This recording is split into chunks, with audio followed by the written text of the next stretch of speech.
आजाद news network, उम्मीद की नई आवाज की कार्रवाई पूरी की गई है।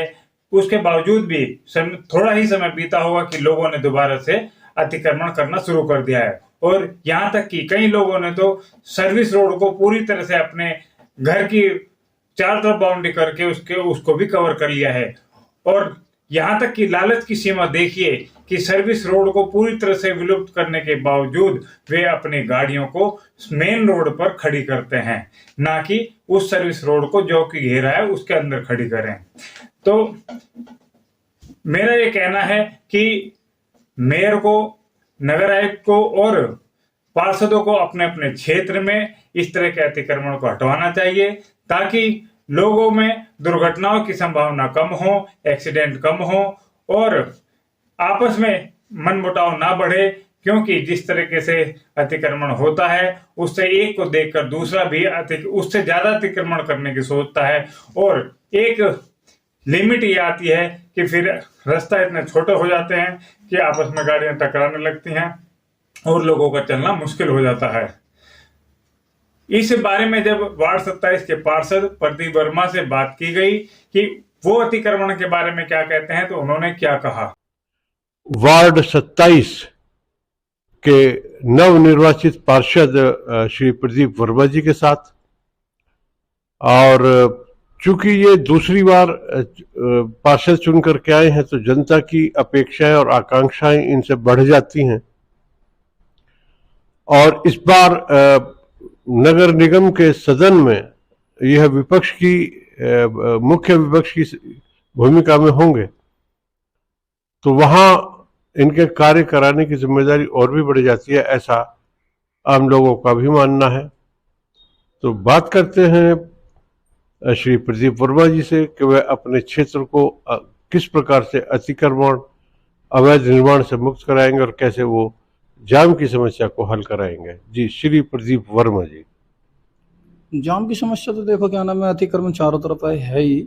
अतिक्रमण के लिए हम भी लगे हुए हैं, नगर निगम भी लगा हुआ रहता है। जब भी कोई घटना होती है तो या कोई जानकारी मिलती है उस पर हम कार्रवाई के लिए कहते भी हैं प्रशासनिक लोगों को, और जो हमारा प्रवर्तन दल है उसे भी लिखा जाएगा, नगर आयुक्त साहब को भी अवगत कराया जाए। क्योंकि डिवाइडर रोड जो पल्लवपुरम फेस 1 की, उस पर कुछ साल पहले काफ़ी अतिक्रमण था, मगर वो सर्विस रोड खुलवाई गई, उसे बनवाया गया, उस पर विकास कार्य कराया जा रहा है और अभी कार्य चल भी रहा है। क्योंकि उसमें कुछ नालियाँ वगैरह रह गई हैं, अभी साइड पटरी रह गई हैं, मगर लोगों ने जो अतिक्रमण कर रखा है इसके बराबर शिकायत मिल भी रही है।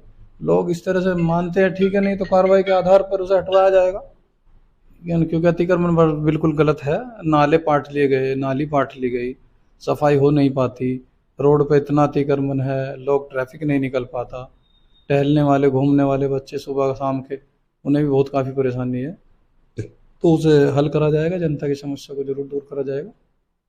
तो पार्षद जी, जो बिजली घर से रोड है उसके सामने से होकर के जाती है, जो फेस 2 और पलहड़ा पैठ बाजार चौराहे को जोड़ती है, वो काफी जर्जर में है। तो सड़कों का भी कोई प्रस्ताव, कोई बजट आप भेज रहे? देखो वो सड़क काफ़ी दिक्कत में, परेशानी में है, क्योंकि काफ़ी गहरे गहरे गड्ढे उसमें हो चुके हैं। वो सड़क एक बार मैंने अपने ही कार्यकाल में बनवाई थी, तकरीबन 3 वर्ष पहले वो सड़क बनी थी। और वो सड़क आज जो स्थिति इसलिए है क्योंकि उस पर जल भराव हो जाता है, क्योंकि उसमें निकासी नहीं थी। मगर अब नाला बनवा दिया गया, पहले नाला नहीं था, प्रॉपर नाला बनवा दिया गया। और डेंस की सड़क है, जो डामर की सड़क होती है, वो काफ़ी पानी से बहुत जल्दी बेकार होती है, और उस पर आवागमन भी बहुत हो गया है। वो मुख्य मार्ग हो गया है पलहड़ा जोड़ने के लिए, फेस 1 जोड़ने के लिए, पल्लवपुरम फेस 2 जोड़ने के लिए। उस रोड को अब के क्या नाम है, माननीय नगर आयुक्त साहब को, माननीय महापौर जी को प्रस्ताव दिया जाएगा। कोशिश ये है कि उसे डेंस की बनवाई जाए, डेंस की ना बनवाकर आरसीसी की सड़क बनवाई जाएगी, जिससे वो क्या नाम भारी भरकम जितने वाहन होते हैं उसे सहन करने की उसमें शक्ति होती है, और पानी से वो बेकार नहीं होती। तो अब के कोशिश ये है कि हमारी उसे आरसीसी की सड़क बनवाने का प्रस्ताव है, क्योंकि वो रोड सबको जोड़ने का मुख्य मार्ग का काम करती है। तो प्रदीप जी, जो इसके लिए क्या कोई आपने कोई बजट तैयार किया कि भाई इस पर कितना खर्च होगा, अनुमानित कुछ, चाहे वो सड़कों का रख रखाव है या नालियों की सफाई है या पार्कों का सौंदर्यीकरण है आपके? देखो बजट की तो ऐसी बात है, क्योंकि अभी बोर्ड की मीटिंग नहीं हुई, अभी कोई भी मीटिंग हमारी नहीं हुई जब से कार्यकाल नया शुरुआत हुआ है।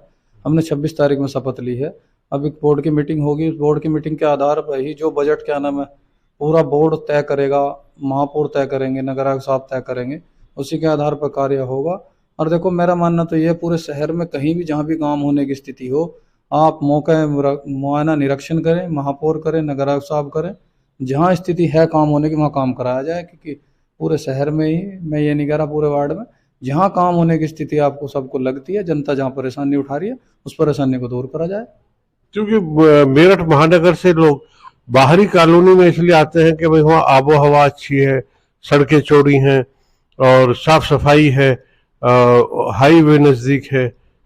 तो अगर यहाँ आकर के भी उन्हें उन्हीं समस्याओं से जूझना है तो फिर उनके यहाँ बाहर आने का और कीमती घर लेने का औचित्य नहीं रह जाता है। फिर ये तो आप मानेंगे नहीं, ये तो बात ठीक है भाई, लोग अपने गाँव से निकल कर शहरों में आ रहे हैं, चौड़ी सड़कों पर रहना पसंद कर रहे हैं, आवागमन ठीक है, हाईवे और रेलवे स्टेशन से बहुत नज़दीकियाँ हैं, जैसे रैपिड आने जा रही है तो वो उससे बहुत नज़दीकियाँ हैं।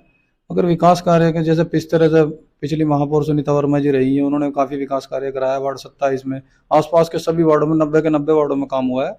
और अब के हमारे महापौर अहलूवालिया जी जीत कर आए हैं तो वे भी शायद इसी तरह से काम कराएंगे, पूरे शहर के लिए काम कराएंगे। मैं ये मानता हूँ क्योंकि मेयर सबका ही होता है, वो किसी पार्टी से जीत का है, वो किसी सदन में वो किसी चीज़ का भी सदस्य हो, किसी भी पार्टी का, पार्षद पार्षद होता है और महापौर महापौर होती है। महापौर पूरे शहर का है, वो पूरे शहर के लिए काम करना चाहिए और जहाँ काम की ज़रूरत है वहाँ ज़्यादा ज़रूरी है वो करना चाहिए। ऐसा नहीं कि सड़कें ठीक है उन्हें उखाड़ कर दोबारा बनाया जा रहा है, टाइल लगी हुई है उन्हें टाइल को उखाड़ कर दोबारा, जहाँ की स्थिति बहुत नाजुक है और वो बेकार है पहले उसे कराना चाहिए, प्रायोरिटी पे कराना चाहिए। क्योंकि मुख्य मार्ग सभी के लिए बहुत ज़्यादा बेकार है, पल्लवपुरम के भी कई मुख्य मार्गों की स्थिति बहुत ज़्यादा बेकार हो रही है। जैसे JS एकेडमी स्कूल है, बच्चों का आवागमन है, स्कूल आना जाना है, वो रोड काफ़ी बेकार है। और फेस बिजली घर से लेकर के आना फेस 2 को जोड़ने वाली सड़क बहुत बेकार है।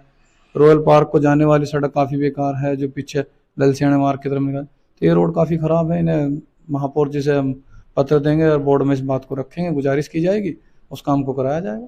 जो समस्या हमने रखी थी कि अतिक्रमण और अवैध निर्माण अगर कोई कर रहा है तो भाई वो उसको हटाने में खुद भी सहयोग करे। नहीं, अतिक्रमण तो मैंने पहले भी बर्दाश्त नहीं किया, जो गलत करेगा वो गलत के मैं साथ नहीं हूँ।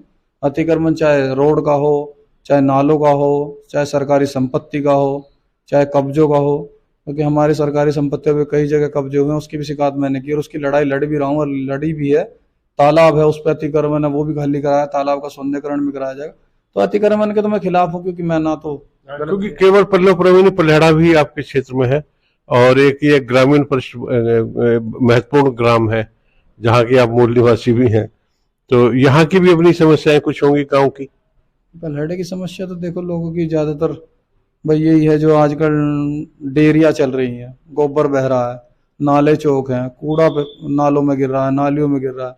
भाई यही समस्या, मैं सबको यही कहना चाहता हूँ, भैया अधिक से अधिक इस काम को ख़त्म कर दें, नालियों में कूड़ा बहाना बंद कर दें, गोबर बहाना बंद कर दें, उससे मुझे सहयोग मिलेगा, आपकी सफाई व्यवस्था सुचारू रहेगी, वार्ड का स्थिति बहुत अच्छी रहेगी, पानी की निकासी बहुत अच्छी रहेगी। तो इसे ही जनता मेरा सहयोग करे, यही काफ़ी है। एडवोकेट लक्ष्य से जब अतिक्रमण के बारे में बात की गई तो उन्होंने क्या कहा जानते हैं? वरिष्ठ अधिवक्ता श्री लक्ष्य कुमार जी से, और विषय है कि मेरठ नगर निगम बोर्ड का गठन हो चुका है और अब हर किसी की निगाह मेरठ नगर निगम की ओर है, क्योंकि मेरठ शहर में अनेक समस्याएं हैं, मेरठ शहर के अंदर भी और मेरठ की जो बाहरी कॉलोनियां हैं वहां भी। और समस्या है अतिक्रमण की, अवैध निर्माण की और लगने वाले जाम की, जिसमें एक आम आदमी फंस करके रह गया है। लक्ष्य कुमार जी, जो अब ये नगर निगम का बोर्ड गठित हुआ है नया, इससे क्या उम्मीदें हैं और अब क्या कहते हैं कि कितनी समस्याएं ये हल होंगी?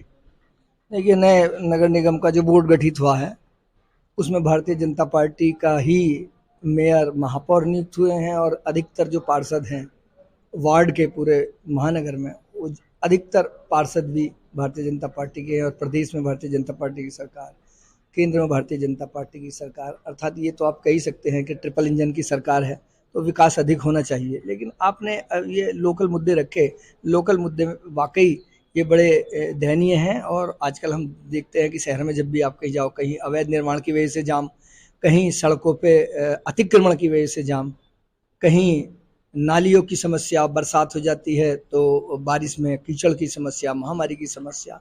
तो अब चूंकि नए नगर निगम का महापौर आए हैं, तो मैं समझता हूँ नए जो हमारे महापौर हरिकांत आलवाजे, उनको ध्यान देना चाहिए और इन समस्याओं का निराकरण उनको करना चाहिए।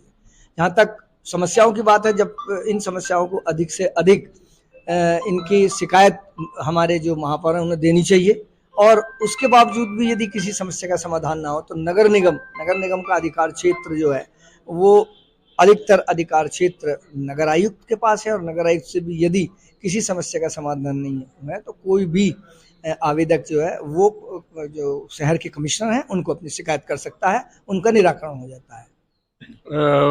लक्ष्य जी, देखने में आता है कि जब आप किसी अधिकारी से मिलने के लिए जाते हैं तो जो उनके अधीनस्थ कर्मचारी हैं वो वहां तक उसको जो आवेदक है उसे वहां पहुंचने ही नहीं देते हैं। और कई बार तो ये होता है कि सवाल ये आता है कि साहब हमारी जानकारी में ही नहीं है कि भाई आप वहां आए भी थे।